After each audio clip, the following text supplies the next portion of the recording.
அஸ்ஸலாமு அலைக்கும். Hello all, welcome to Rifayas diary. இன்றைக்கி நம்ம பழம்பொரி எப்படி செய்கிறதுன்னு பார்க்கலாம். ஃபஸ்ட் பேட்டர் ரெடி பண்ணிக்கலாம். 1/2 கப் மைதா, 1/2 டேபிள் ஸ்பூன் அரிசி மாவு, 1/4 டீஸ்பூன் ஏலக்காய் தூள், 1/4 டீஸ்பூன் மஞ்சள் தூள், உப்பு தேவையான அளவு, வெல்லம் 1 டேபிள் ஸ்பூன் சேர்த்துருக்கேன். உங்களுக்கு ஸ்வீட்னஸ் அதிகமாக வேணும்னா இன்னும் 1 டேபிள் ஸ்பூன் நீங்கள் ஆட் பண்ணிக்கலாம். இதெல்லாம் நல்லா மிக்ஸ் பண்ணிவிட்டு கொஞ்சம் கொஞ்சமாக தண்ணி சேர்த்து ரொம்ப கெட்டியாகவும் இல்லாமல் தண்ணியாகவும் இல்லாமல் பேட்டர் ரெடி பண்ணிக்கணும்.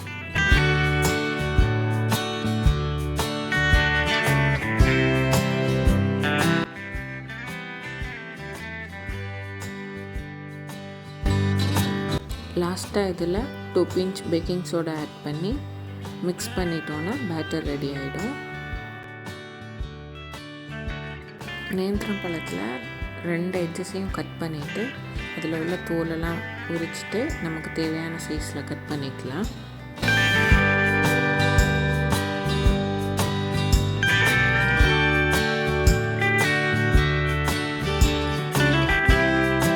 டூ ஹாஃபாக கட் பண்ணிவிட்டு அந்த ஹாஃபை 4 பீசஸாக கட் பண்ணிக்கலாம்.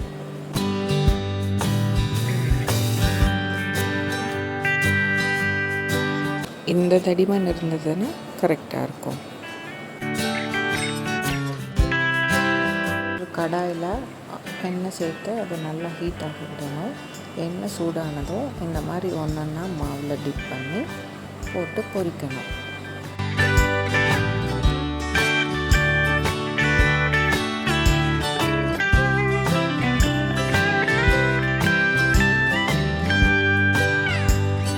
ஒரு சைடு வெந்ததுக்கப்புறம் இன்னொரு சைடு திருப்பி போடணும்.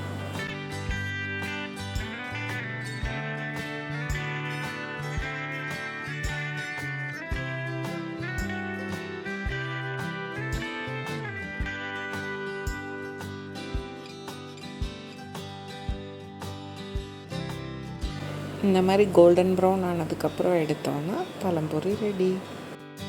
இது ஒரு நல்ல டீ டைம் ஸ்நாக். ட்ரை பண்ணி பாருங்கள். இந்த வீடியோ பிடிச்சிருந்ததுன்னா ரிஃபயாஸ் டைரிக்கு சப்ஸ்கிரைப் பண்ணுங்கள், லைக் பண்ணுங்கள், ஷேர் பண்ணுங்கள், கமெண்ட் பண்ணுங்கள்.